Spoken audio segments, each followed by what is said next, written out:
بالله من الشيطان الرجيم بسم الله الرحمن الرحيم طاسيم ميم تلك آيات الكتاب المبين لعلك باخع نفسك ألا يكونوا مؤمنين إن نشأ ننزل عليهم من السماء آية فظلت أعناقهم لها خاضعين وما يأتيهم من ذكر من الرحمن محدث إلا كانوا عنه معرضين وقد كذبوا فسيأتيهم أنباء ما كانوا به يستهزئون أولم يروا إلى الأرض كم أنبتنا فيها من كل زوج كريم إن في ذلك لآية وما كان أكثرهم مؤمنين وإن ربك لهو العزيز الرحيم صدق اللہ العظیم۔ محترم احباب درس قرآن، آج سے ہم سورۃ الشعراء کا درس شروع کر رہے ہیں۔ اس سورت مبارکہ میں 227 آیتیں اور 11 رکوع ہیں۔ اس سورت کا نام سورۃ الشعراء ہے اور یہ 224 نمبر کی آیت میں لفظ آیا ہے اور یہی لفظ اس سورت کا نام قرار دیا گیا ہے۔ یہ سورت مکہ مکرمہ میں نازل ہوئی ہے۔ حضرت عمر کے اسلام لانے سے پہلے یہ سورت نازل ہو چکی تھی، گویا سن 5 کے قریب یہ سورت نازل ہوئی ہے۔ جس زمانے میں یہ سورت نازل ہوئی، کفار مکہ اسلام کا انکار کر رہے تھے اور اسلام کے قبول کرنے میں طرح طرح کے بہانے بنا رہے تھے۔ حضور اکرم صلی اللہ تعالی علیہ وسلم کو کاہن، شاعر اور جادوگر بتا رہے تھے اور کہہ رہے تھے کہ تم نبی نہیں ہو۔ کبھی کہتے تھے تمہارا دین غریب اور کمزور لوگ قبول کرتے ہیں، ہم بڑے لوگ ہیں، تمہارے دین سے ہمیں کیا مطلب۔ اسلامی تعلیمات کا مذاق اڑاتے تھے۔ حضور نبی کریم انہیں توحید، رسالت، آخرت اور قیامت کے بارے میں بتاتے تھے تو وہ اس کا مذاق اڑاتے۔ ان حالات میں یہ سورت مبارکہ نازل ہوئی اور اس میں مشرکوں کی ان سب باتوں کا جواب دیا گیا۔ حضور اکرم صلی اللہ تعالی علیہ وسلم کو تسلی دی گئی اور حضور اکرم سے کہا گیا کہ لعلک باخع نفسک الا یکونوا مؤمنین۔ اس کے بعد تقریباً پوری سورت میں اس مضمون کو تفصیل کے ساتھ بیان کیا گیا۔ اگر کسی کو حق کی تلاش ہے تو کائنات میں ہر طرف ایسی نشانیاں موجود ہیں جن کو دیکھ کر طالب حق سچائی کو پہچان سکتا ہے۔ اس سلسلے میں حضرت موسیٰ علیہ السلام اور فرعون کے قصے کو بیان کیا گیا۔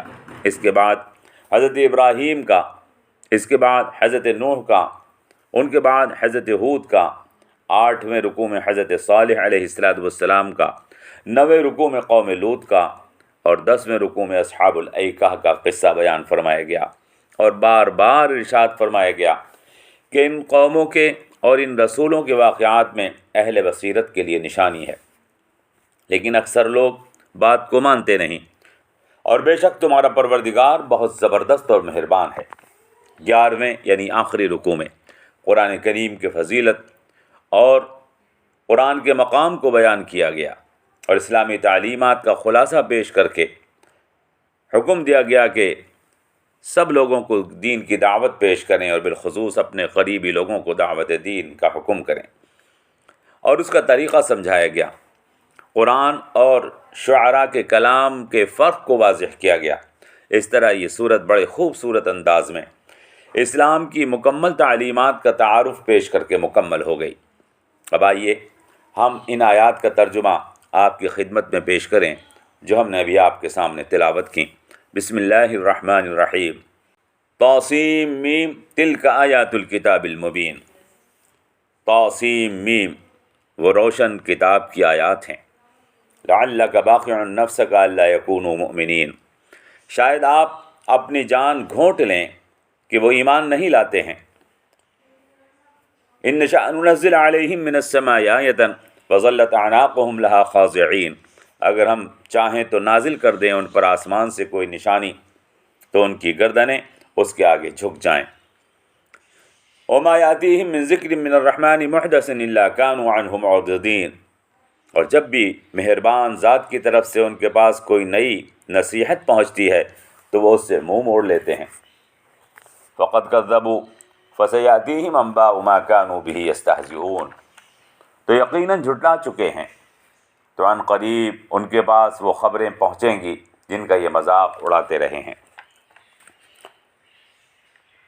اولم یروا الی الارض کم انبتنا فیہا من کل زوج کریم، تو کیا وہ زمین کی طرف نہیں دیکھتے کہ ہم نے اگا دیے اس میں ہر قسم کے جوڑے؟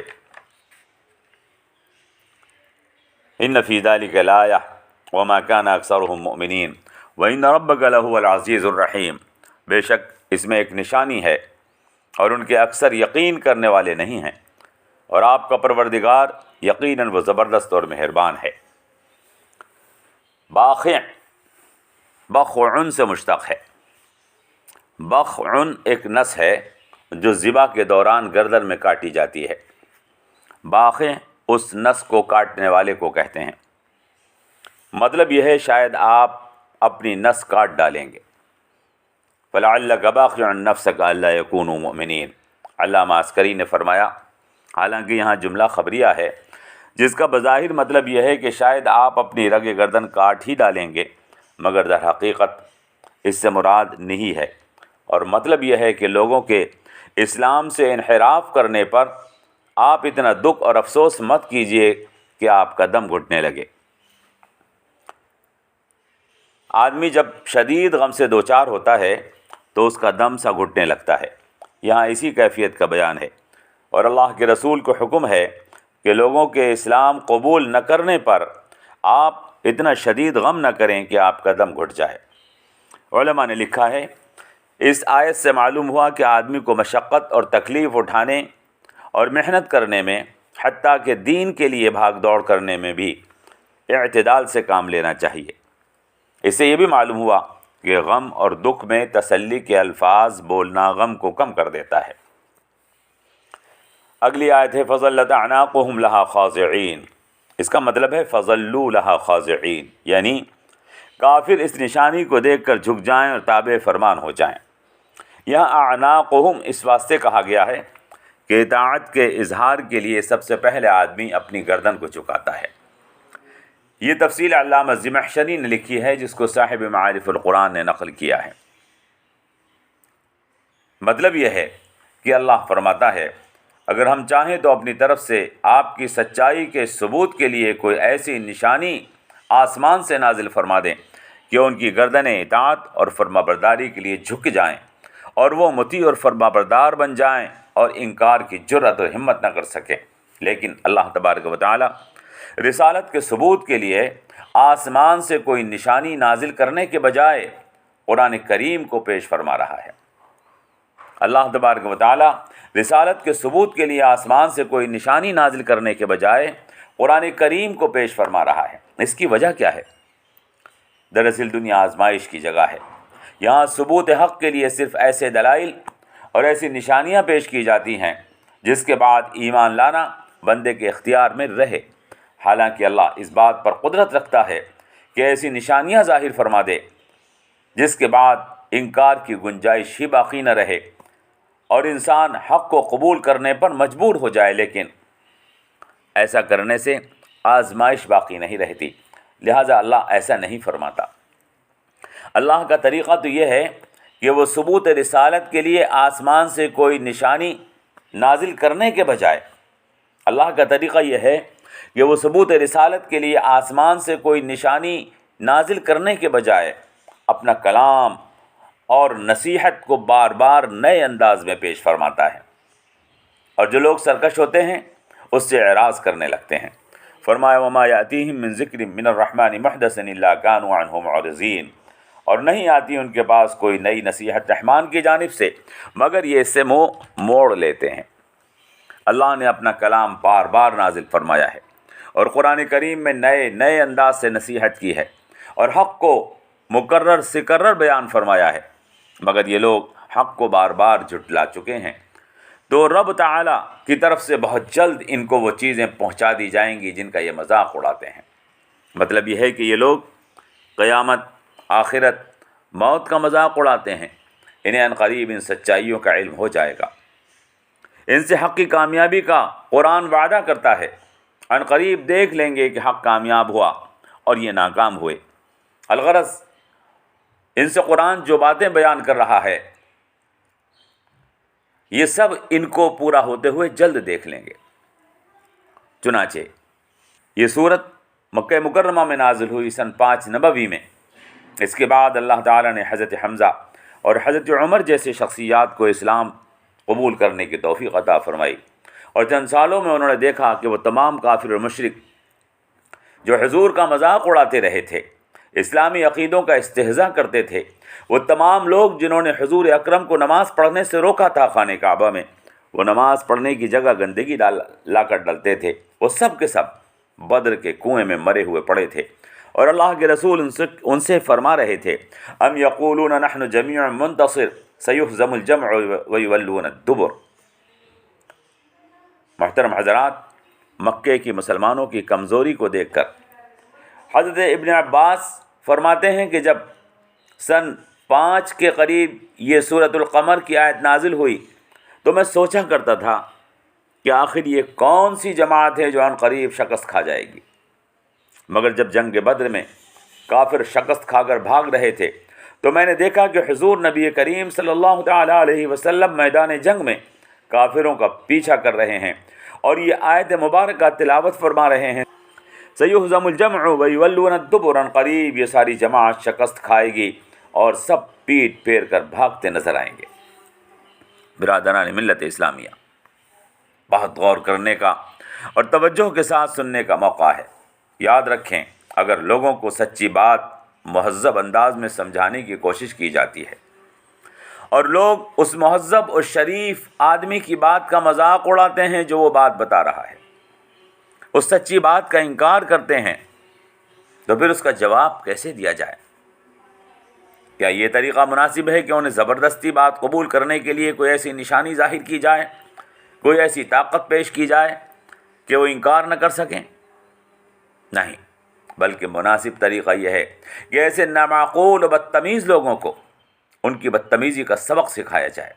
ایسے نامعقول و بدتمیز لوگوں کو زبردستی حق بات قبول کروانا قطعاً غیر مناسب ہے، بلکہ ان نامعقول و بدتمیز لوگوں کو سزا اور عذاب دینا ہی مناسب ہے۔ ان کے ساتھ زبردستی سچ قبول کروانے کے لیے ہرگز نہ کی جائے۔ سچ کوئی زبردستی قبول نہیں کر سکتا۔ اگر ایک چور کو چوری کرنے کے بعد سزا دی جاتی ہے، اگر ایک قاتل کو قتل کرنے کے بعد مجرم بانا جاتا ہے اور قصاص لیا جاتا ہے، اگر ایک زانی کو زنا کے بعد حد لگائی جاتی ہے، تو یہ کیسے ممکن ہے کہ سچائی کا انکار کرنے والا، رسول اللہ صلی اللہ علیہ وسلم کا استہزاء کرنے والا، پیغمبر کی توہین اور تکذیب کرنے والا، دین حق کا مذاق اڑانے والا، نماز پڑھنے سے نمازیوں کو روکنے والا، نماز جیسی پاکیزہ اور مبارک عمل سے نفرت کرنے والا بغیر کسی سزا کے چھوڑ دیا جائے؟ یاد رکھیں، اللہ ایسے لوگوں کو سزا دیتا ہے اور ضرور دیتا ہے، چنانچہ اللہ نے ان کو سزا دی۔ کسی کو بدترین موت کی شکل میں، کسی کو میدان جنگ میں شکست سے دوچار کر کے، کسی کو ذلیل اور رسوا کر کے، کسی کی اولادوں کو اسلام کی دولت سے سرفراز کر کے، اور کسی کو آسمانی عذاب سے ہلاک کر کے اللہ سزا ضرور دیتا ہے۔ آج بھی اللہ کا یہ طریقہ باقی ہے اور قیامت تک باقی رہے گا۔ اللہ کے رسول کا مذاق اڑانا، خدا کے رسول کی شان میں بے ادبی کے الفاظ منہ سے نکالنا، دین کے احکامات کا استہزاء کرنا، نماز پڑھنے سے نمازیوں کو روکنا، نماز جیسے پاکیزہ اور مبارک عمل سے نفرت کرنا، یہ ایسے بڑے پاپ ہیں کہ جو قوم بھی ان جرموں میں مبتلا ہوتی ہے، اللہ ان کو ضرور سزا دیتا ہے۔ اور یہ سزا، یاد رکھیں، ایک طرح کی نہیں ہوتی بلکہ کئی طرح سے دی جاتی ہے۔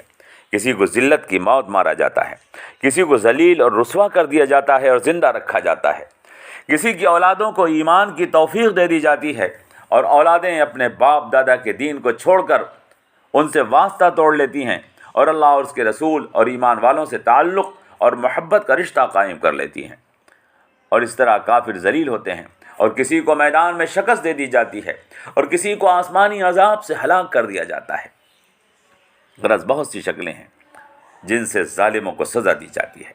آیت مبارکہ میں اسی لیے اللہ تبارک و تعالی نے فرمایا انبا، کہ اللہ کا وعدہ ہے کہ دین کی تکذیب کرنے والے اور رسول کا مذاق اڑانے والے مختلف شکلوں میں ذلیل کر دیے جاتے ہیں۔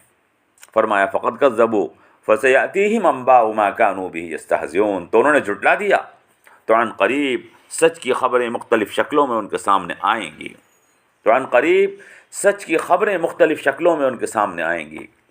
اللہ ارشاد فرماتا ہے اولم یروا الی الارض کم انبتنا فیہا من کل زوج کریم، کیا وہ زمین میں نہیں دیکھتے کہ ہم نے زمین میں کس طرح اگا دیے ہر چیز کے عمدہ جوڑے؟ زوج کریم، زوج کے لفظی معنی جوڑے کے ہیں، یہ جوڑا مرد اور عورت کا بھی ہوتا ہے، نر اور مادہ کا بھی ہوتا ہے۔ موجودہ تحقیق بتاتی ہے کہ ہر چیز کا جوڑا ہے، اور اللہ کا یہ کرشمہ تخلیق ہے کہ دو مختلف الحقیقت چیزوں کو ملا کر ایک تیسری چیز کو وجود بخشتا ہے۔ اس سائنسی دور میں جو بات سامنے آئی ہے، قرآن کریم نے 1400 برس قبل بڑے مناسب الفاظ میں وہ بیان فرما دی تھی۔ کیا یہ لوگ نہیں دیکھتے اس زمین کی طرف کہ ہم نے اس میں کتنی چیزوں کو اگا دیا ہے ہر قسم کے عمدہ جوڑوں سے؟ زوج کریم کا مطلب ہے ہر چیز کا جوڑا اس کے مناسب۔ ہزاروں قسم کے جوڑے زمین پر پائے جاتے ہیں، مگر جو چیز جس کے مناسب ہے اسی سے تعلق اور رشتہ قائم کرتی ہے، اور یہ ضابطہ فطرت ہے۔ اگر اس فطری ضابطے کے خلاف کیا جاتا ہے تو فساد پیدا ہو جاتا ہے، یعنی تلاش حق کے لیے، خالق کائنات کی وحدانیت کو پہچاننے کے لیے اور معبودان باطل کی کمزوریوں کو جاننے کے لیے کسی بہت لمبی بحث و تکرار کی ضرورت نہیں ہے۔ آدمی ذرا آنکھیں کھول کر دیکھے تو زمین پر ہر چیز کی پیدائش کا یہ فطری عمل اللہ کی توحید کو ثابت کرنے کے لیے کافی ہے۔ زمین پر بے شمار چیزیں جس تضاد کے درمیان اپنا وجود برقرار رکھے ہوئے ہیں، اور ہر جوڑا اپنے جوڑے کی طرف مائل ہے، اور ہر چیز پیدا ہو رہی ہے، اور ہر چیز کا تعلق اور نسبت اپنے جوڑے کی طرف ہے۔ یہ نظارہ واضح طور پر بتا رہا ہے کہ کائنات کا کوئی مدبر اور زبردست طاقتور خدا ہے، اور ان میں کسی قسم کا ٹکراؤ نہ ہونا بتا رہا ہے کہ وہ کوئی ایک ہی ذات ہے۔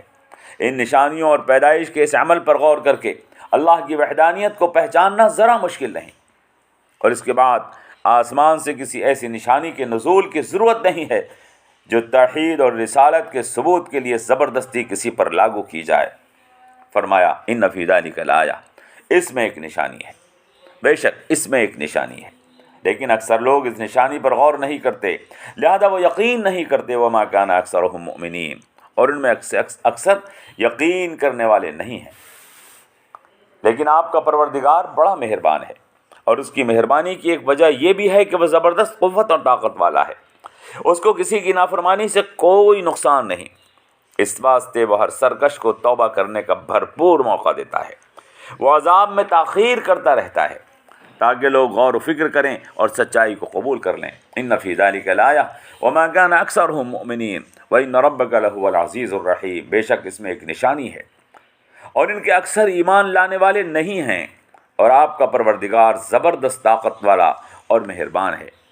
عزیزان ملت اسلامیہ، یہ ابتدائی آیات کا ترجمہ ہم نے آپ کے سامنے بیان کیا۔ انتظار، اس بات کا انتظار کہ ایمان والوں کو کی اللہ مدد فرمائے گا، حق پرستوں کو اللہ غالب فرمائے گا۔ صبر کے ساتھ اس بات کا انتظار، ایمان کے ساتھ اس بات کا انتظار، رسول کا استہزاء کرنے والوں، رسول کی شان میں بے ادبی کرنے والوں، نماز پڑھنے سے روکنے والوں، دین کا مذاق اڑانے والوں کو عن قریب اللہ ذلیل و رسوا کرے گا۔ انشاءاللہ ضرورت ہے کہ ہم مومن بن کر دکھائیں، خود کو مومن کہنے والے اپنے آپ کو صحیح مومن ثابت کریں۔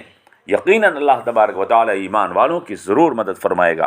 فقط والسلام علیکم ورحمۃ اللہ وبرکاتہ۔